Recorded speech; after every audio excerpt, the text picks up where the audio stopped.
আসসালামু আলাইকুম। ফুটবল বিশ্ব যে ম্যাচটি দেখার জন্য চাতক পাখির মতো চেয়েছিল, যে লড়াইয়ের জন্য চাতক পাখির মতো অধীর আগ্রহে বসেছিল কোটি কোটি ফুটবল ভক্ত, তা হঠাৎ করে বাতিল হয়ে গেছিল খাতা কলমে।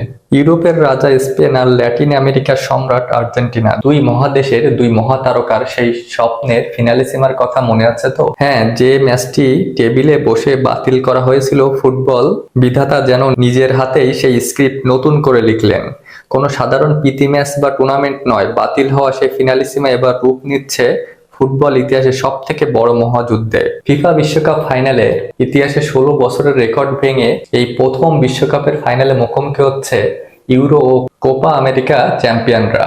2024 সালের একই দিনে ইউরো জিতেছিল স্পেন আর কোপা জিতেছিল আর্জেন্টিনা। নিয়ম অনুযায়ী 2026 সালের 27শে মার্চ কাতারের লুসাইল স্টেডিয়ামে দুই দলের ফিনালিসিমা খেলার অফিসিয়াল ঘোষণা দেয়া হয়েছিল, কিন্তু বিধি বাম। মধ্যপ্রাচ্যের রাজনৈতিক ও যুদ্ধ পরিস্থিতি এবং দুই মহাদেশের ক্লাব ফুটবলের ঠাসা সূচির কারণে ম্যাচটি আয়োজন করা অসম্ভব হয়ে পড়ে। উয়েফা ম্যাচটি রিয়াল মাদ্রিদ সান্তিয়াগো বার্নাব্যু স্টেডিয়ামে সরিয়ে নেওয়ার প্রস্তাব দিলেও নিরপেক্ষতার খাতিরে আর্জেন্টিনা তা প্রত্যাখ্যান করে। কোনো সমঝোতা না হওয়ায় শেষ পর্যন্ত টুর্নামেন্টটি অফিসিয়ালি বাতিল ঘোষণা করতে বাধ্য হয় কর্তৃপক্ষ।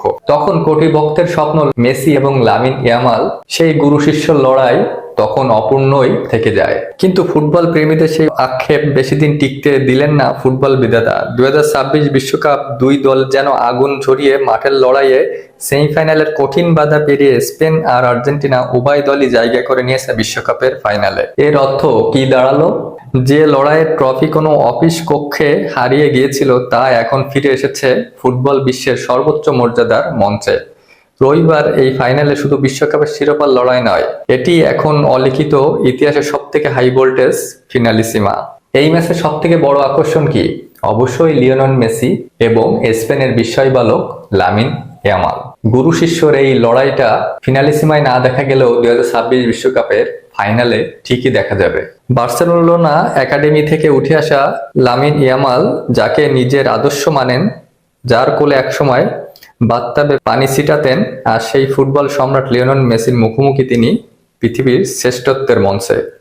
এক প্রান্তে ক্যারিয়ারের গোধূলি লগ্নে দাঁড়িয়ে থাকা ইতিহাসের অন্যতম ফুটবলার, অন্য প্রান্তে ফুটবলের ভবিষ্যৎ। এই লড়াই শুধু দুই দেশের নয়, এটি দুই প্রজন্মের সেরা জাদুকরের শ্রেষ্ঠত্বের লড়াই। শক্তির বিচারে দুই দলই সমানে সমান। লুইস ডি লা ফুয়েন্তের অধীনে তরুণ স্প্যানিশ আর্মান্ডাররা খেলছে আক্রমণাত্মক ও গতিময় নিখুঁত ফুটবল, আর অন্যদিকে লিওনেল স্কেলোনির অভিজ্ঞ আর্জেন্টিনা যে কোনো কঠিন পরিস্থিতি থেকে ঘুরে দাঁড়িয়ে ম্যাচ বের করে নিতে ওস্তাদ। নিউ জার্সি মেডলাইফ স্টেডিয়ামে যে দল স্থান চাপ ধরে রাখতে পারবে, ট্রফি তাদের ঘরেই। যে ফিনালিসিমা টেবিলের জটিলতায় হারিয়ে গিয়েছিল, তা এখন বিশ্বকাপের ফাইনাল হয়ে আমাদের সামনে হাজির। আপনার কাছে তাই কি মনে হয়? লামিন ইয়ামালের তরুণ স্পেনের জয়, নাকি অভিজ্ঞ এবং সর্বকালের সেরা লিওনেল মেসির হাতে আরেকটি বিশ্বকাপ? অবশ্যই কমেন্টে আপনার মতামত জানাবেন। ধন্যবাদ।